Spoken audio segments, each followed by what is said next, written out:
the leaders who drive us for stronger safety in our stories. So tonight is very, very special. It is my pleasure to introduce this powerhouse of a woman. She is incredible with a pen, a keyboard, or her own voice, which we are very blessed to listen to and maybe get schooled just a little bit tonight.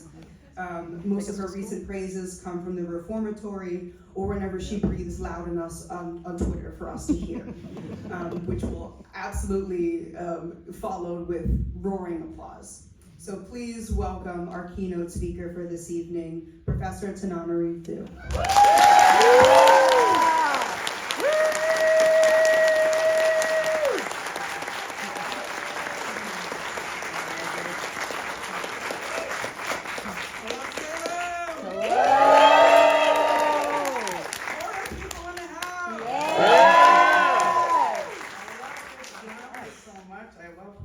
I'm trying to be organized. I had everything set up, and then I get up here and nothing is ready. So first one time, so I know how long I'm speaking, and then I want to be able to follow along to my little slides presentation. So, quick coincidence. Earlier today, I should let you know that my husband Stephen Barnes and I are co-directing our first short film. It's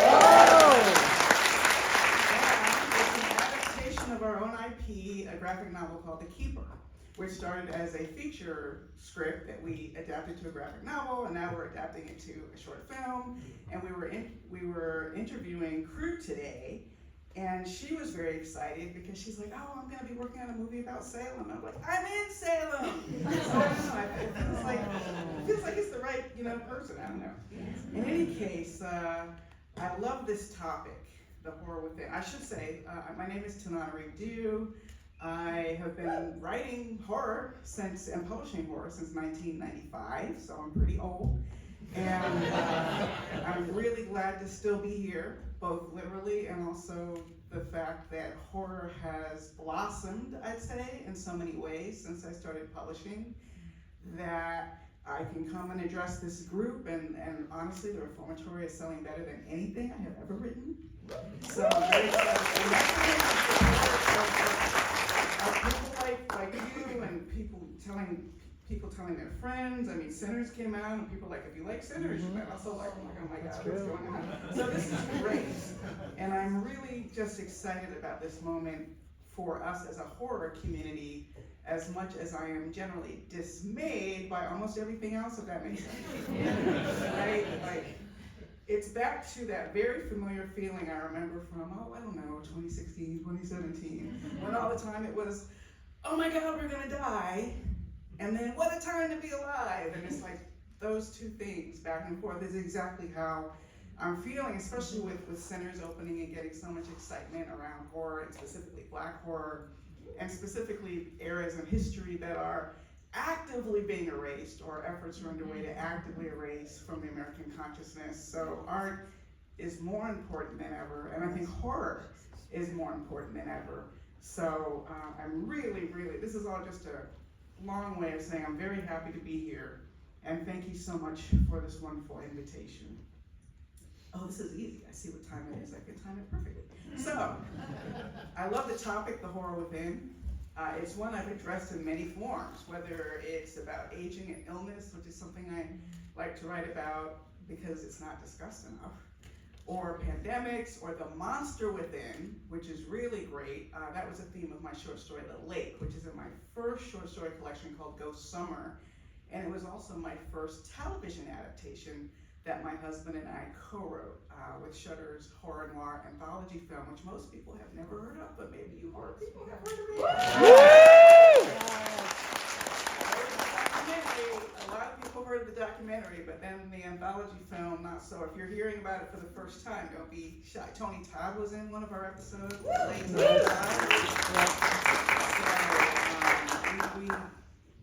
The Lake was my first adaptation, and that was literally about the monster within, where the protagonist's inner monstrosity turns outward because she doesn't listen.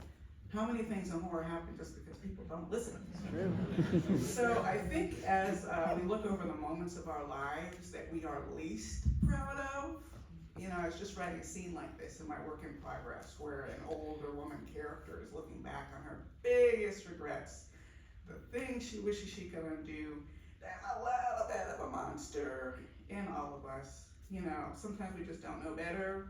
Sometimes we're acting out on our own trauma, but that's one version of the monster within. And that is really my journey with my work in progress, which is called Bear Creek Lodge, which is set in the world of my World Fantasy Award-winning short story, Incident at Bear Creek Lodge, which is in my new short story collection, The Wishing Pool. That's not really a plug, but you need to know that for context, right? So, by the way, whenever horror writers use the word incident, you know something really messed up. If a character in a horror movie is like, there's been an incident. Either a demon has been unleashed or there's blood all over the floor, like that's such an understatement when we use that term incident.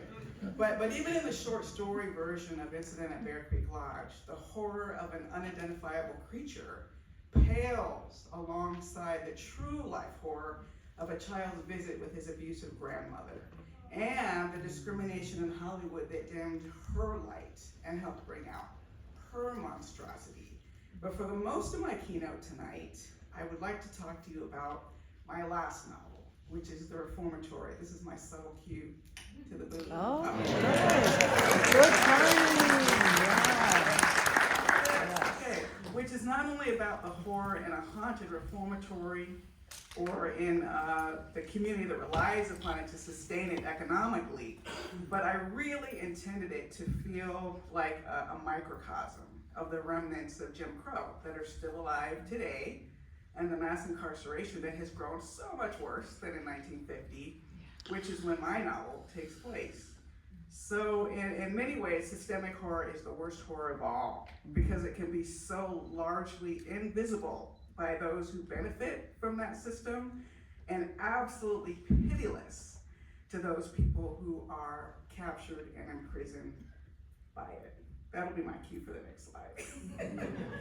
So let me just say, let me explain this, because this is a story. I was doing an Instagram Live, an interview for The Reformatory, when someone in the comments said, "Hey, Stephen King is talking about your book on Twitter." So, since I was in the middle of an Instagram Live in front of an audience, of course, I went right over to Twitter, and I found what he had said. And that's so exciting. I don't have to explain why this is exciting to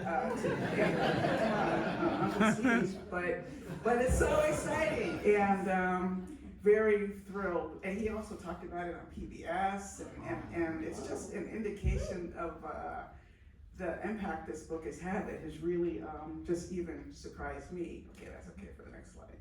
So The Reformatory, yeah, it's gotten more awards and sold more copies than any other book I've written, and that, I mean, by a wide margin, probably all of them combined. And I mentioned that because I find it very interesting that that's happening now, when I've had writers tell me, "Oh, I don't know, should I write about this hard topic? Should I write about this thing that's going to bring attention to me? No one wants to talk about race. No one wants to talk about queerness. Nobody, should we?" And I'm like, yes, you should, more than ever. And this is why, because audiences are hungry for that. Audiences really need to hear these stories.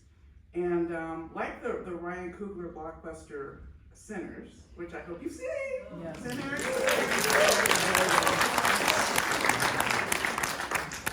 And this is the only way I'm going to compare them. It's pretty obnoxious. But like Sinners, just like Sinners, The Reformatory is what I like to call Jim Crow horror. See, that's fair. That's fair. It's not a real term for me to define, but I consider Jim Crow horror to be horror intentionally set against the backdrop of the American Jim Crow era, which technically ended at the end of the 1960s with legislation banning segregation. Like, I never saw a white-only sign, right? Or so there was this like line of demarcation where it was like in your face all the time, and then it wasn't so much in your face, and that's what I sort of call the end of the Jim Crow era, although I think we all understand a little better now than maybe we did even a few months ago, that it still lives and breathes in the hearts of many institutions and, frankly, unfortunately, individuals in the United States, which is sad, but okay, it's better to know. So to me, this is one of the ultimate forms of horror within, second only maybe to when the horror is in your house, domestic horror, child abuse, all the icky things that happen when you're supposed to be at your safest, especially when you're a child. But beyond that, the institutional horror to me is what's really, really frightening. Because figuratively speaking, for Black Americans, we do live with a horror within our house. The ultimate struggle and irony of loving a nation, and I mean that in a sense, no matter how militant you may feel, but like, F this, or I hate that, but it's like, you love all the people, and you love the history, and this is your home, okay? You love your home, but your home at times does not love you back, right? And which is what I said about horror and horror noir, where Black people have traditionally have had this attraction to horror, and because of different kinds of tropes that we talked about in that documentary, we felt like we weren't loved back. So, as I said in Horror Noir, the documentary, Black history is Black horror. So this slide, this slide pictures my late mother, Patricia Stevens Due, who, by the way, was the first horror fan of my life. The first horror fan of my life, just as an aside, when my son was about 3 years old, we let him stay with Grandma and Grandpa for 5 or 6 days. And by the time he came home, he was talking about demons. And I don't mean because she was reading him Bible stories. It was because mom is mom. I was like, at first, I was like, where is this coming from? It's like, hello, where do you think you got it? So yeah, she was the first horror fan of my life. And I used to consider that kind of sort of a bug. Like, she's an acclaimed civil rights activist. I could look up her name in my college history books, but she also liked horror. And I've come to realize that it's really more like a causality kind of thing. She was a civil rights activist, and therefore, in fact, it's not just being an activist. It was growing up under Jim Crow and seeing those white only and colored signs and going to forcibly segregated schools that inspired her as a college student to feel like, as she used to put it, I felt like I had nothing to live for. So risking my life never dawned on me as something I wouldn't do, because I'm not really alive in this country if I'm not a full citizen. So there she is getting arrested as she's trying to desegregate a movie theater in Tallahassee, Florida, which is where I was born. And there were several also white students from Florida State University, in addition to my mom, and the others from Florida A&M University who were arrested.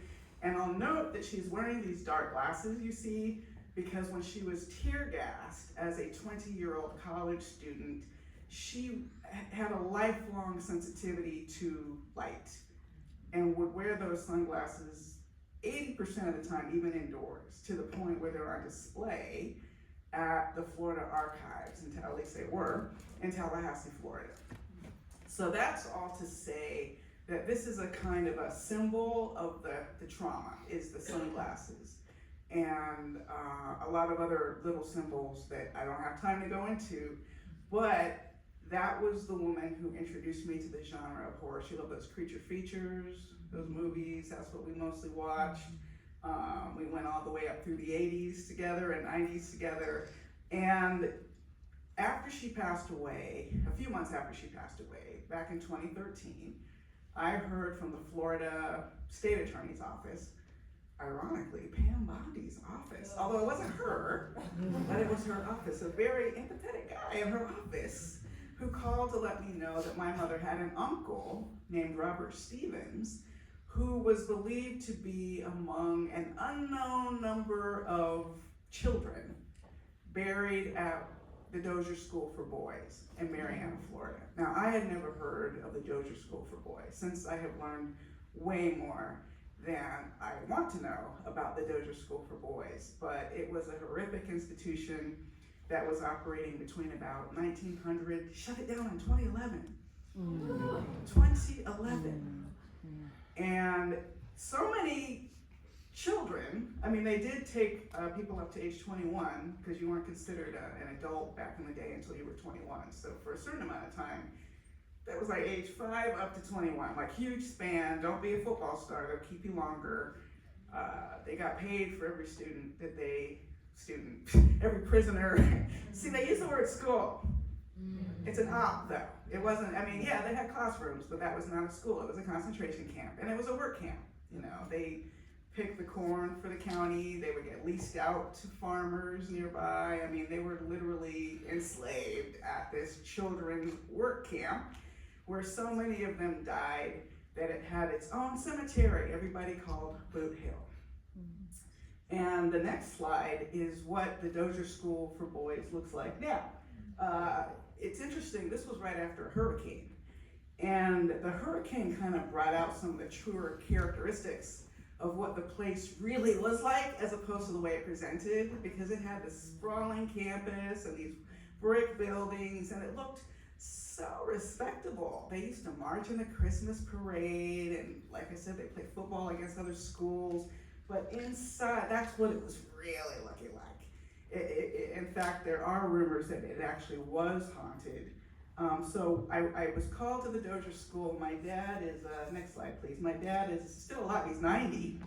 Woo! Has anyone read the reformatory? If you read the reformatory, there's a character named John Dorsey, who is directly based on my dad. His name is John Dorsey Due Jr. He was a civil rights attorney in the 60s. He's, you know, still keeps his nose in it as much as he can. And, you know, we were both grieving the loss of my mom. And my dad loves a meeting. So he was really excited to go with me to the grounds of the Dozier School and go to the meeting and hear these horrific stories about these young people who died. If you could just go, like, slowly through the next 2 until you get to the black and white one. You can choose your own pace. So, full disclosure, I never really expected to be writing a novel about the Jim Crow South. I grew up in the air-conditioned suburbs of Miami, Florida. There weren't even any hoodoo or conjuring traditions in my family, much to my annoyance. And I was raised by a mother who was from rural Florida, which is why I set the reformatory in 1950, because I knew a little bit more about that era than I knew about the real time my great uncle, that has died in 1936. But this book came to me. It took me 7 years to write, longer than any of my other novels, and it really just felt as important to tell that story as the civil rights memoir I co-authored with my mom, which was called Freedom in the Family. And it's inspired by my family, but it's also about a community, and I would say the nation. It's like a community, but the community is also a microcosm for the country, and its history of dehumanization. That's that word, dehumanization. That's the only word that explains how you can treat children with such cruelty, is that you've separated them from you and you have lost complete track of how vulnerable you were as a child to treat them that way.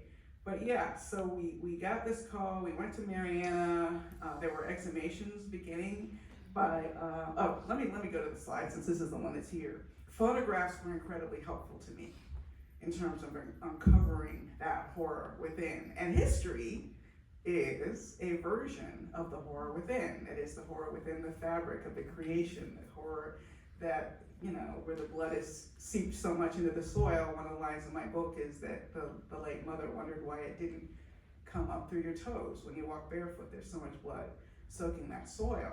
And this is a real life photograph from the Dozier School that was very, very influential to me. But what's happening in this photograph is insidious. It's a burial. And what's worse than the fact that there were enough students dying there that they had funeral pictures is that these boys had to dig the graves of the other children who died. One man wrote in his memoir that he had to help dig the grave for his brother who had died at the Dozier School. And the middle kid was my model for a character named Blue. When you read my book, you will learn a lot about Blue. And then the man to his right, who's wearing the very proper vest and suit, is Mr. Crutcher. That's not his real name. I turned him into a character in my book. And that kind of represents to me how not only in white Mariana, but also in black Mariana, this was a prime place to work. This was a good job, working as one of the dorm masters, or groundskeepers, teachers, you name it. They were probably the biggest employer in the town. So when you ask yourself, how could it stay open so long? That's the answer. It was too big to fail. And so yeah, let me just, where do I want to go? So go to the next slide, please. So my dad and I went to the meetings, and my husband was there, and my son, and we heard this terrible story about the Dozier School. My son actually helped take part in the exhumations, not really, he didn't find any bodies, but he did. In the next slide, you'll see he was allowed by the researcher to sift through the soil. Oh, could you go to the next slide? Thank you. I said I would do this, and I lied. So he was there, and again, I didn't plan for him to be wearing that USA t-shirt, but how appropriate though, right?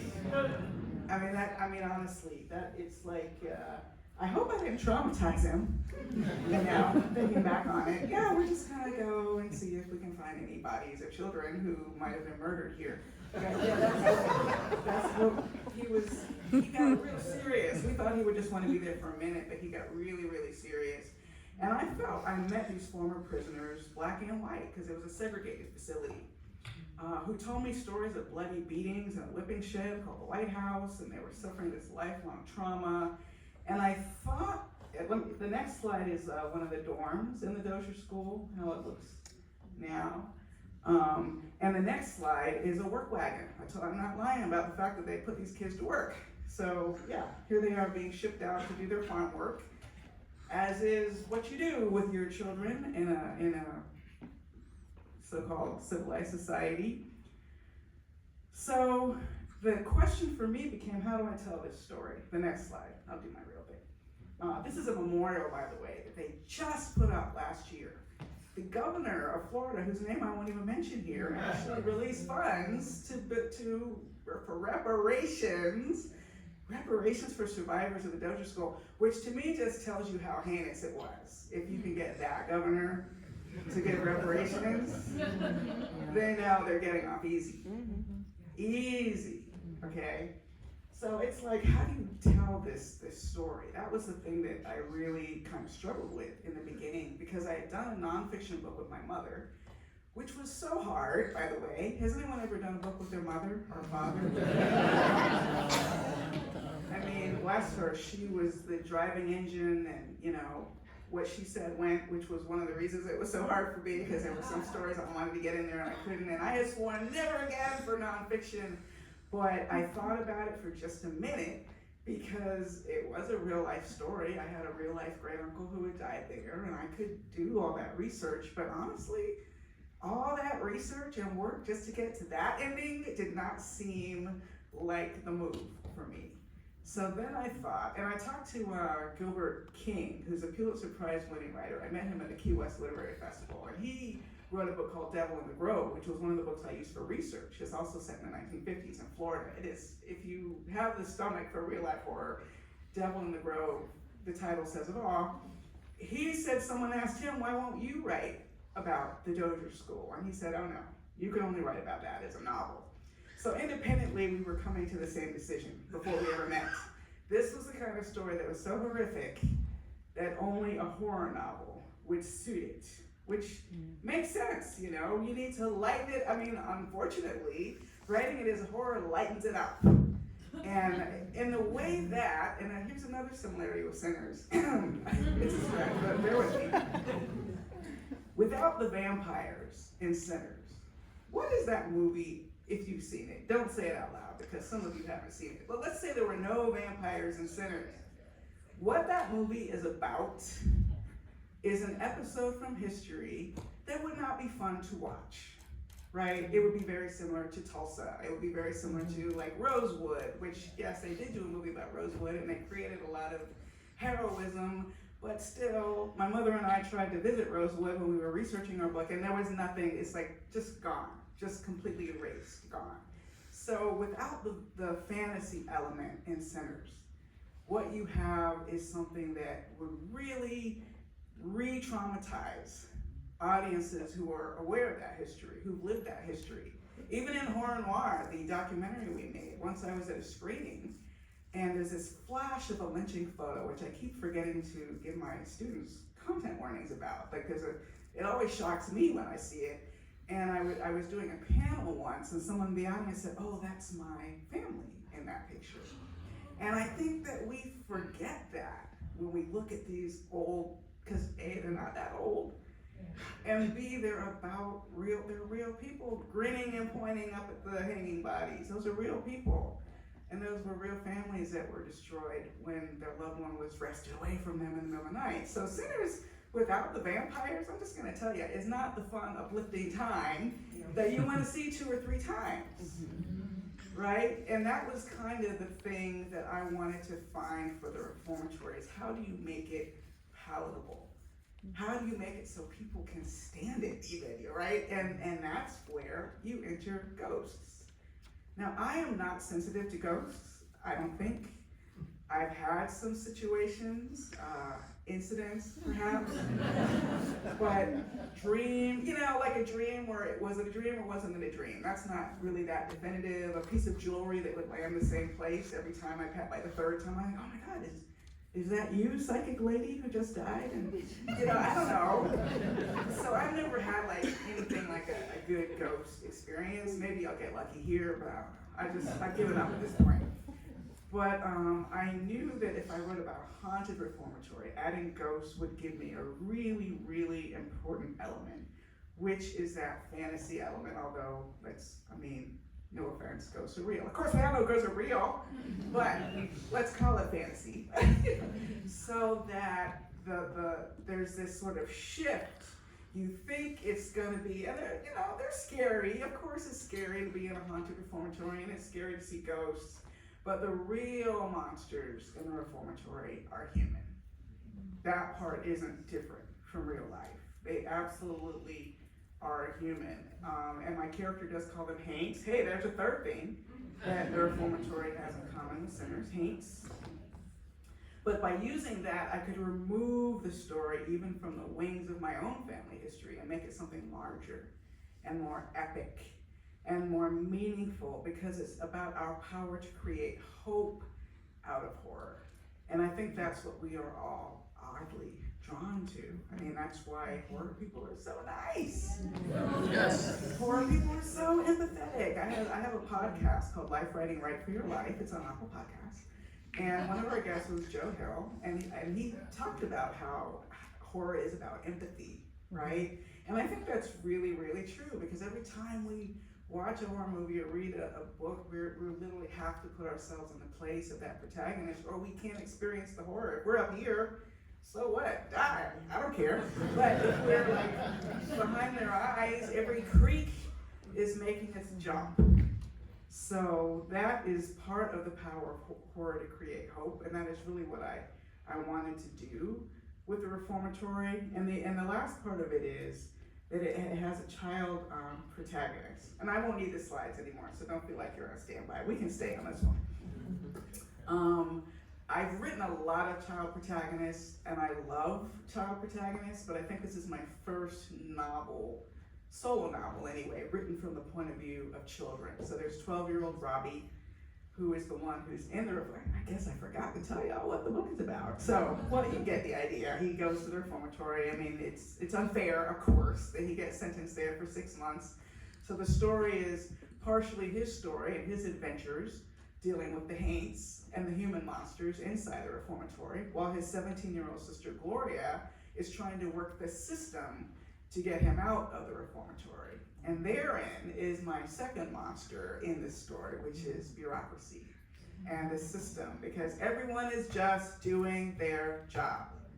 Even the empathetic social worker who's driving him there is just doing his job, turning in the forms, hoping for the best. When literally, he may not know this, but he kind of knows this. Children are dying at this place. Children are being sexually assaulted at this place.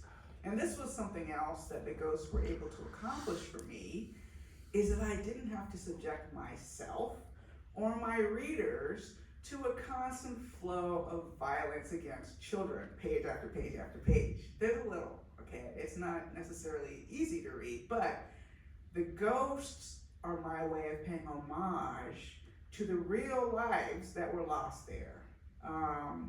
One of the most striking moments I had when I was on book tour for the reformatory was when in the morning, could you go to the next slide? Just this is my dad, John Dorsey Due Jr. And because he's 90 and because before that he was in various stages of 80s, I would give him like every version of the book. Like, here's the printed copy at Kinko's. I made a presentation because I was not about to be that person who would be beating myself up later. Oh, the book came out before, after, it was too late. There's no such thing as too late. The book was done. Here it is, Dad. And now I don't remember what I was going to say about him because I got all caught up in that story. What was I talking about? But in any case, he was there with me every step of the way and was able to help coach me through how you interact with that bureaucracy that is the system. I think that is where I was going with this. Because I don't know, I had a scene where I wanted the sister, and this isn't that much of a spoiler, I wanted the sister to have miraculously gotten an NAACP lawyer who's on his way somewhere else. It's like the universe has just aligned and she's got pure tenacity and grit. I based her on my mother, whose name was Patricia Stevens Due. All I had to ask myself was, what would my mom do? So she's 17, she's got an NAACP lawyer in the judge's chamber. I said, Dad, it's 1950 in Florida. What do you say to this judge? What do you say? Because the whole system is basically saying you're not fully human, you're not a full citizen, you have no rights. So how does that work when you're trying to talk to a judge? And his whole thing was, well, first you try to get them to see you as a human being, eye to eye. Use humor. My dad is great at that. I love it. Even at 90, with aches and pains and all kinds of losses, it's always with a sense of humor. That's the number one lesson he's teaching me now. I can see him in those chambers, talking to the judge, trying to distract him from race, and we're just too, and plus he said he's gonna seem like a bit of an odd fish to this judge, a northern black lawyer. He's never met a black lawyer before.